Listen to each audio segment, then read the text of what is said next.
আবারও চলে এসেছি তোমাদের জন্য ৩টি আগামাথা ভৌতিক গল্প নিয়ে। যেই ঘটনাগুলো আমি কালেক্ট করেছি আমার কমেন্ট বক্স থেকে, আর যেভাবে লিখেছে সেভাবে পড়তে গিয়ে আমার দাঁত পড়ে গিয়েছে। যাই হোক, শুরু করা যাক। ঘটনা ১। আপু, আমার নাম নাবা। একদিন কি হয়েছে জানো তো? শুনো। হ্যাঁ বলছি, তাহলে কি হলো? আমি একবার ভূতকে মেরে দিয়েছি। ঘটনা ২। আমি আজকে তোমাকে যে ঘটনাটা বলবো সেই ঘটনাটা পুরো বাস্তব ঘটনা। একদিন আমি ঘুমিয়েছিলাম, হঠাৎ করে দেখি আমার ঘুমটা ভেঙে যায়।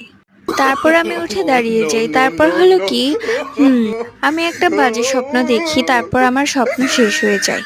ঘটনা ৩। আপু, আমার এই ঘটনাটা না দিলে আমি অনেক রাগ করব। তাহলে বলছি শোনো। এক লোক তেঁতুল কাছে পেতনির কাছে তেঁতুল খেতে গেল, উল্টো মাইর খেয়ে এলো। মানে এগুলো কি গল্প রে ভাই, আমার তো দাঁতই পড়ে গেল।